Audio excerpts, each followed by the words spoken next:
I'm Sam. And this is Gabe. And this is Coaster Wars. All right, ladies and gentlemen, welcome back to the Coaster Wars podcast. And today we are diving into the nostalgia of roller coasters. I think this is something that a lot of people don't necessarily talk about, but happens a lot is you always have your nostalgic, memories. I think. Oh, yeah. I don't know. Yeah, we've talked about it a lot, especially with Six Flags Great America being our home park. We have a lot of nostalgia there, but then just tiny little parks in Wisconsin. I mean, some of them only have one roller coaster there, but it's a big part of our childhood. And so there's a lot of exactly what this episode is, nostalgia factor when we talk about these kinds of rides. Yeah, I think the biggest thing is just when you get on a roller coaster like these, it just kind of makes you feel like a kid again a little bit until you get off and realize how old you are. But because typically they're rougher coasters. Oh yeah, you feel it a little bit more in your bones than you did when you were a kid. Oh yes, that is for sure. The two coasters we have today, though, are definitely they're up there. I think, in my opinion, at least, they're not bad rides at all. Oh, absolutely not. Why don't you introduce them then? Okay. In the red corner, standing at a height of 70 feet and reaching a top speed of 42 miles per hour. Hailing from the shores of Green Bay, Wisconsin, it is the Zippin Pippin. In the blue corner, standing at a height of 127 feet and reaching a top speed of 66 miles per hour. Hailing from the Intamin Gym in the farm fields of Illinois, it is American Eagle. Let the fight begin. So yeah. The coaster I'm bringing is a coaster me and Gabe have mentioned so many times in our podcast. Yes. It is not even funny, but it is American Eagle of Six Flags Great America. You know what's funny about the American Eagles? We did probably 6 or 7 different episodes where we could have snuck it in, especially the racing episode. Oh yeah, definitely. And we just started actually putting it in an episode now. That is actually hilarious. Consider, especially how many times we've mentioned this dumb thing and how much you both love it. It's kind of amazing that we have not covered this coaster yet. Yes. But of course, Zippin Pippin is no slouch either. I think the biggest difference between these two coasters is location and accessibility. Oh, yeah. I mean, yes.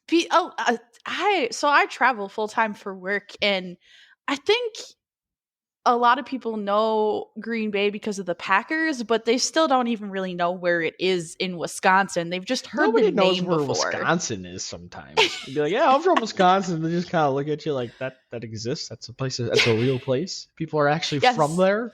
Exactly. We're, actually, it's funny that you say that, though, because out here in Oregon, a lot of the times what I get is, oh my God, my grandpa's from there, or my grandma's from there. So apparently a lot of grandparents live in Wisconsin. Yes.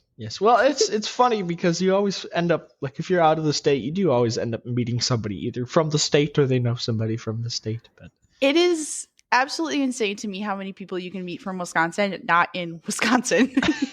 But anyway, let's talk about some roller coasters. Let's do the littler coaster, Zippin Pippin. Now, obviously, This is located in Green Bay, Wisconsin, which we grew up just under half an hour from this roller coaster. So we have obviously spent a lot of time at the Bay Beach Amusement Park and the Zippin Pippin as well. I think my favorite part about the whole Zippin Pippin ride experience is you still have to purchase tickets to ride it. So there is no entry fee to get into Bay Beach. You can walk through the Bay Beach Park for free if you really want to and see all the rides and see the lake and see all that stuff. In fact, only time you ever actually pay for anything is for when you purchase your ride tickets to get on a ride. And that goes for every ride at Bay Beach, is you have to purchase tickets, and then when you get in the line, you hand the tickets to the ride operation people, and then you get on the ride. Zippin Pippin, oh my gosh. Bay Beach, it has a very much country county fair feel to it. They have a big building that is kind of functions as their food court. They sell burgers and fries and hot dogs in there and stuff like that. They have some bumper cars. They have one of the jankiest Ferris wheels you'll ever be on. They have a scrambler, a tilt-a-whirl. So it very much has, like I said, that country county fair kind of homegrown little park. And it is really cool to go to a place where you don't pay an admission ticket.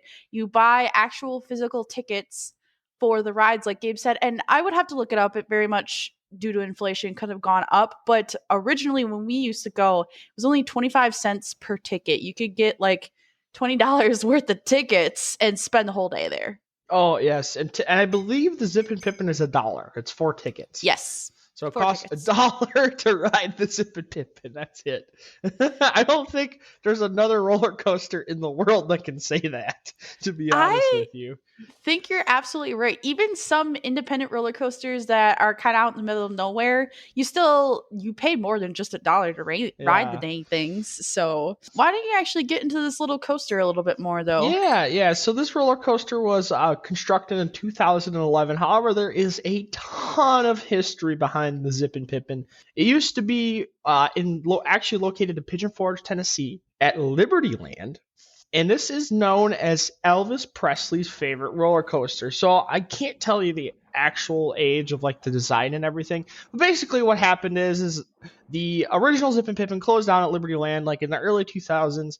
And Bay Beach, being the park that they are, decided we want a roller coaster. So we're going to buy the plans and we're going to reconstruct the coaster in Green Bay, Wisconsin. That's what they did in 2011. So they hired the Gravity Group and a couple other designers and constructors, and then this ride came to be. Now, the interesting thing about the Zippin Pippin is it's actually a fairly gentle roller coaster. Obviously, it's a wooden roller coaster.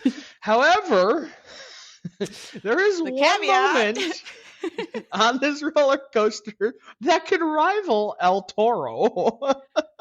It is the sharpest, most insane ejector time I've ever felt on any roller coaster ever.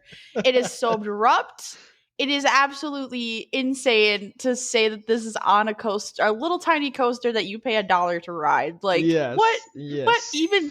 We joke that there was some, guy that cut once and measured none of the time, and they like didn't quite match up. So they're like, well, now we got to put something here. So I guess we'll do the tiniest, sharpest airtime hill on the freaking planet. Yes, it is a very good time, though. I really like this roller coaster just because it does, like you said, with the county fair aspect or the county fair feel, it definitely has that like nostalgic factor, like when you were a kid and you running around the county fair and eating cotton candy and all that stuff. But with that, let's dive into this layout a little bit. So you take a 180-degree turn out of the station, and that's where you start to climb the 70-foot lift hill. And as you're climbing this lift hill, you get a great view of the Bay of Green Bay. So yes, not only is the city of Green Bay, there's also the Bay of Green Bay. Not everybody knows that. So once you get to the top of the lift hill, you do another 180-degree panoramic turn before dropping down 63 feet and popping up into the second 180-degree turnaround. After that, you drop down and pop up into 3 decent airtime hills. They're really good floater. They're not aggressive by any means. Mm-hmm. Obviously, this is just a wooden coaster, but they are very consistent at delivering the airtime all the way through each like hill. And I think that's understated because some wooden roller coasters, like you just have an airtime pop at the top and then going down, where these maintain it all the way through. After that, you pop up into the last 180-degree turnaround, which sends you back towards the station. You drop down and into a bank turn, airtime hill thing, whatever you want to call it. And after that is when you hit that ejector moment where you get absolutely thrown from your seat and into the restraint. This is a roller coaster that has seatbelts, and it's actually kind of needed. Yeah, for otherwise, that one moment. You would be literally, your legs would be beat all to hell trying to ride this coaster. For sure. And after that, you pop up into one more speed airtime hill, take a little bit turn, and pop up into the final brakes. Now, this roller coaster features the PTC trains. However, they are newer PTC trains, being this was constructed in 2011. So it features lap bar restraints and a seatbelt. Yeah, this is This is such a fun little ride. It It is. never It really is. fails. And from so as Gabe said, we grew up at Bay Beach. We've been going there ever since we were little kids. And so it was really cool in 2011 to kind of see the park expanding and growing and to see a full-size roller coaster. And as he said, that layout is a lot of fun. It has some very good sustained floater airtime, which is more than some other roller coasters, even wooden ones can say. So it's a really fun ride. And then talking about that nostalgia factor, I mean, this is a coaster that very well could be one of your first coaster credits. It's something that adults can enjoy with their children, which is really nice too because Bay Beach is geared a little bit more towards younger kids. So it's kind of nice to have something there that both adults and kids can ride together. Oh, for sure. I think the biggest thing with this roller coaster is it is a pretty average roller coaster. I mean, there's nothing to write home about. But then when you add that last moment, where you kind of get thrown out of your seat, like that is a moment that a lot of people talk about. It is a very entertaining moment. It is somewhat painful, but kind of in a good way. And then, like you said, this the absolute nostalgia factor. I just love Bay Beach. I just love the park. Oh yeah. Overall. And then, like you said, to see them actually have a roller coaster was really huge for this amusement park. That goes to show how tiny this amusement park really is. Yes. They got one roller coaster. It was crazy.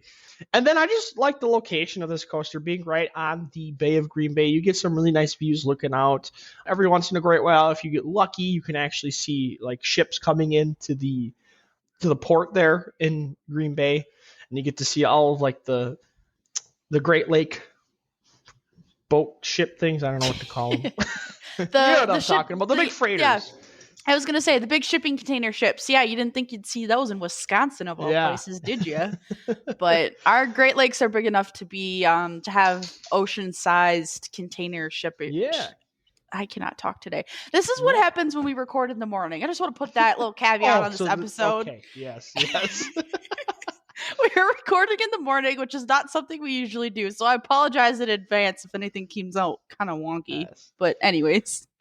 But yeah, this is a really, really good roller coaster in my opinion. And it's definitely like one of those coasters where we talk about where it may not necessarily be the world's best, but it's definitely one of our personal favorites. We hold a place in our hearts just for this roller coaster, especially people who are local. But this is a roller coaster that if you can get on it, it is somewhat of a rare credit just because of its location.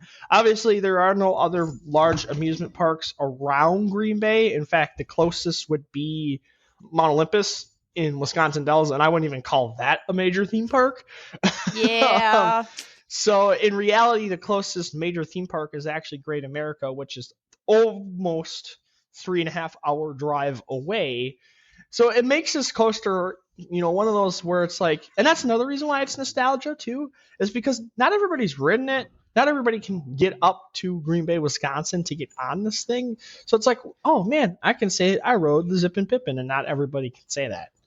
Oh, yeah, of course. It's a real great way to kind of flex your roller coaster knowledge and stuff like that, too, to say that you've ridden this ride or you even just know about this ride and can just spout off a couple little fun facts. So you make you sound smart, too.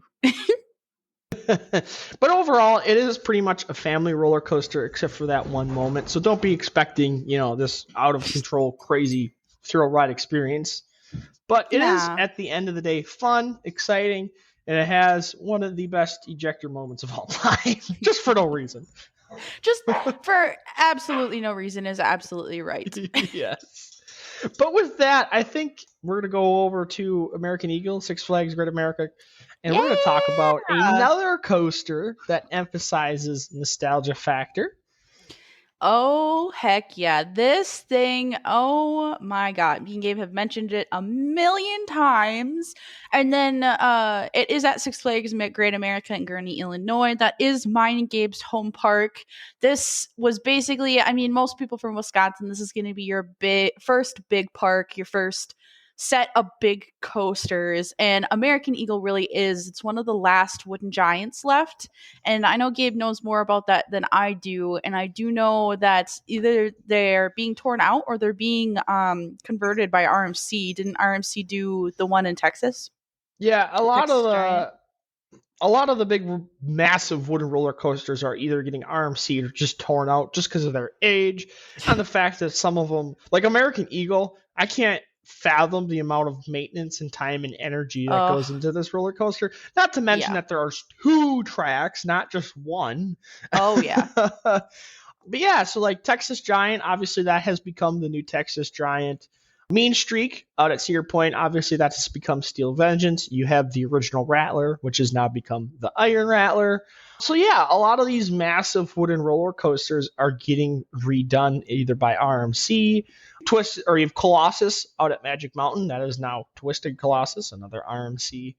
So that's kind of where you're seeing this trend. Really, the last of the wooden giants that are left is you have American Eagle, you have the Boss out at Six Flags St. Louis. That is a massive wooden coaster. And you have the Beast. Yep. That's pretty much it. And then you have some of the newer ones, like you have Hades 360 from Gravity Group, but that was new. You have obviously the Voyage, which is a massive wooden roller coaster, but that's like 2011 or something like that. Dang. So a lot of these older massive wooden roller coasters are just being decommissioned, or like we said, RMC'd. So to see this one still running, even though it's not running how it used to, it is nice to still see this coaster being operated. Unfortunately, it has not raced for several years now. I'm going to get back down there this summer because I haven't been to Six Flags Great America forever, and I've been itching to get back on Goliath and Raging Bull and this coaster. So I'll see kind of what condition it's in and whether they're operating both sides. I was kind of hoping that they put that new Sky Striker ride in the back of the park right next to Eagle, that maybe there's a chance it might be racing again soon. Oh, that would be really cool. Oh, yes. So to get into this ride, this is an Intimate wooden coaster. In fact, this is Intimate's first wooden roller coaster, which I didn't actually know until I got into researching this ride. It opened in May 23rd of 1981, and as Gabe sort of iterated there, this is in fact a racing wooden roller coaster. And it is one of the best racing coasters. It is so good, and me and Gabe are lucky enough, being this our home park, we have ridden it when it did race. It just is so much fun. And then when we get into the stats of this thing, I knew this thing was big. All right, I did. But I did not know that it was this big, and I did not know it went this fast, because it does have a height of 127 feet, but that drop goes below grade by an extra 20 feet, making this thing a 147-foot drop, and it reaches a top speed of 66 miles per hour. And when we get into the track length, not including adding up both sides, if you take one side at its length, it's 4,650 feet, which means total between both sides, there's over 9,000 feet of track on this god-darn roller coaster. And it runs PTC trains. And so we say this is a racing coaster, but the sides are different. In terms of stats, they're completely the same, but they do have just a slight difference in their layout. Do you want me to just go into the layout real quick? Yeah, the biggest thing with this coaster is they have a crossover, is what it is. So I can't remember what side. Is it the blue side that has the extra airtime hill? Or is it the red side? Do you remember? It's the red side, I believe. It is the red side. So basically what happens is this roller coaster, it races all the way out. It's not one back layout. But then there's this section, they call it the Rose Bowl, where it kind of goes around this massive helix moment. But what happens is the red side needs to get back up and over the blue side to get back on its, like, the side it's supposed to be on. So basically you get one extra little airtime pop. That's the biggest difference. Yeah. So I'm going to get into this layout, and I'm going to start with that red side. So you have a right turn directly out of the station leading into a straight piece of track that takes you into that chain lift hill, which I wanted to time it because me and Gabe talk about this with old Woodies, is that their lift hills take for freaking ever. So in the POV, it took a full 50 seconds. Almost an entire minute is spent on you just climbing this freaking lift hill. And another thing I want to point out before we get into this this layout too, I forgot to mention. So it runs PTC trains, but to me, I feel like these are really long freaking trains. It's 5 cars, 3 rows of 2 for a total of 30 riders, which I feel like is so long. And where I'm going with this is after you get to the top of that lift hill, you're let down that drop, but like if you're in the front row, you hang down that drop a ways before you're actually sent because of the freaking length of these trains. So this is definitely a back row roller coaster, and we'll get more into that in a minute.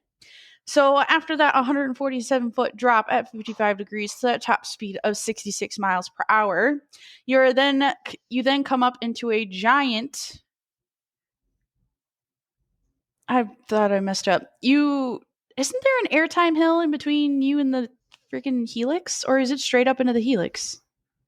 There should be a couple airtime hills there. I know. I'm like, I think I messed up my notes. Did you? Yeah, there should be like several. I think one's a speed hill, and then I don't know. It's been a while since I've been on the coaster. I know. Okay. Technical difficulties. Let me look up a POV real quick. Yeah, there's a speed hill for sure, like a really good speed hill. It's like one of the best airtime moments on the ride. And then I think there's another normal airtime hill. Hold on a second. I'm still on the lift hill. I must have been, you know what? I made the mistake of researching while I was at my other job. So I might have messed up my notes. So yeah, you get it's 2 speed hills back to back is what it is. Okay. And then you pop up into the helix. I was going to say, I'm like, it's not straight up into that helix. You have a whole section because the helix, or what Gabe was describing as the Rose Bowl, is way at the very back of the ride, basically. Yes. So yeah, let me get back to my other thing. So after you drop off the hill, you have a couple speed hills, and then that brings you up into this giant descending helix. On the red side, you are in the inside, and it's very gradual because this thing is so tall up. You start very slow at the top, but I think it ends up being like almost a full 360s before you reach the bottom. And you've built up a lot of speed at this point. So much so that as you're going through this helix, I mean, the train almost feels like it's lifting off the tracks. Oh, yes. But you come out of that helix at the bottom and you drop down for a good dose of airtime because you've not completely reached the ground yet. You then go over an airtime hill, and then you enter into what is like a right-angled airtime hill, and that is because this is the section that passes over the blue side, so you kind of have to turn while also going over that piece of track. You then have another 2 airtime hills where then you pop up into some breaks that lead you into one tiny little helix at the bottom. You're not going nearly as fast as you were before, which then brings you up into those final breaks. And like a good old-fashioned Woody, you slam into those final breaks. So when it comes to the blue side, as you can imagine, the beginning part is practically identical. You take you start with a left out of the station instead of a right, but you come into that airtime hill, you go up on the same lift hill right next to that red train, you go over the same speed hills, and then when you get into that helix, you're just on the outside of it instead of on the inside. And then that final section, basically coming out of the helix, you get a much larger airtime hill at the beginning than you do on the red side. But that's because after this airtime hill, it leads into the dive under that red side of track. You then have another good-sized airtime hill that leads into that short break run, into that small little helix before hitting those final breaks. And that's American Eagle. Yeah. So basically when you're looking at the Eagle, you have a couple highlights. Obviously, the first drop in the back row is like Raging Bull-esque. Chef's kiss is what that is. Yes. It is insanity. And then you have the very first 2 speed airtime hills are the best airtime moments on the roller coaster. I think they're a highly underrated moment on this roller coaster, but that is because it is followed up by the Rose Bowl, the chief shattering Rose Bowl moment. Oh my gosh. The biggest thing about that is the absolute laterals you get at the very bottom of that helix as you're exiting it is kind of insane because there's no banking at all. I was just about to say there is no banking whatsoever on this gosh darn helix. Yes. And there are so many forces too. I mean, I feel like I've seen this on some other roller coaster, but because of how tall and how many times around you go, there are so many cables leading to the middle point to keep the structure up because of the forces the trains exert on it. Yeah. So that's obviously also a really good moment. And then as you're heading back towards the station, the train does kind of lose a little bit of its momentum just because of the wood and everything. But I believe on the blue side, that initial airtime hill coming out of the helix, the really big one you were talking about, is supposed to be, from what I remember, a really good airtime moment. And then the airtime hill, the red side takes up and over the blue side, is also a really good airtime moment. The rest of them are just nice little floater airtime pops as you're heading back towards the station. And obviously that final helix at the very end of the ride is kind of forceless. But that being said, this thing, for being built in 1981 and being Intamin's very first roller coaster, this thing is insane. Like, let's just be honest here. I don't know if it was their first one. It was their first wooden one. No, it was their very first coaster ever. Oh, it was? Yes. This is Intamin's original coaster. That's another reason why it's kind of a really cool piece of history, is because Intamin's very first roller coaster was this. Like, well, everything I unless said you count the little kiddie coaster at Cedar Point, but this is their first foray into what would be a major thrill ride, because this thing is gigantic. It's absolutely huge. I would not put a small child on this as their first roller coaster. My gosh. No, definitely not. The other thing about the Eagle, it is a very daunting visual looking coaster. Just because it is all white, all the supports are white. Mm-hmm. And then it is just a massive structure between the between the original, like the first hill, the lift hill, and then the size of the overall Rose Bowl. You can see this roller coaster basically from anywhere in the park. It just is a massive, daunting thing. And for people who are scared of heights and stuff, this is probably a coaster you're like, I don't know if I want to do it. That, and the other part we always talk about the Eagle is this is the only coaster that you feel like you're actually going to die on. Oh, yeah. This thing is janky as hell, and we love it so much. Yes. And then, as me and Gabe have stated on some other rides, we're also those crazy idiots that leave our lap bar just a little bit looser, so we get just a little bit more airtime on those hills. And it just makes for an extremely out of control experience that it is very hard to get on most any other ride out there. It is so much fun. Much fun. The reason we put this in our Nostalgia Factor episode, though, versus any other episode, is because this is a coaster that we have a ton of memories on. This is probably the coaster I've ridden the most. Like, out of any other roller coaster, even at Great America or in that we've experienced, we've probably ridden this the most. I just remember when we were younger, at the very end of the night, so we'd save this for the last hour, and we just marathon this coaster. So what would happen is at the end of the night, there is, as you're walking through the exit to get back out, obviously the 1.5-mile walk to get back to the stand thing. That's something we gotta caveat right here. Is this has one of the longest queue lines ever. Gosh. It is. Gabe literally said it's 1 mile back there. I think it actually is 1 mile. Yes, we're not even exaggerating.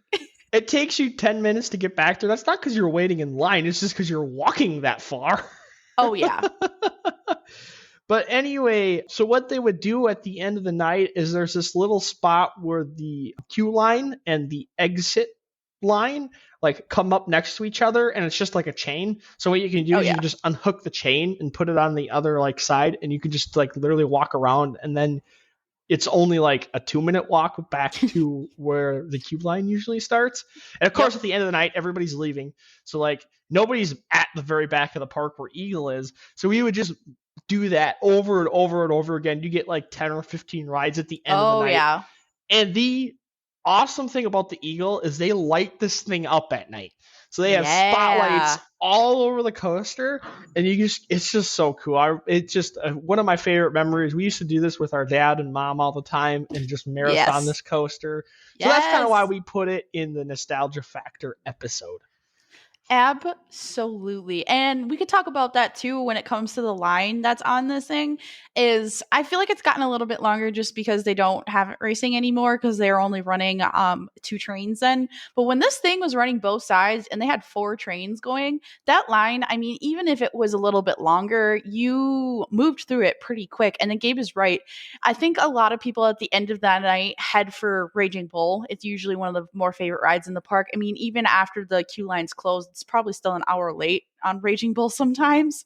So going over to American Eagle, Gabe is absolutely right. You could get like 20, 30 rides on this thing at the end of the night as you're running through the line. So yeah, it's a very big memory for me and Gabe. I do remember being younger as a kid riding this ride and loving it so much. It's just so much fun.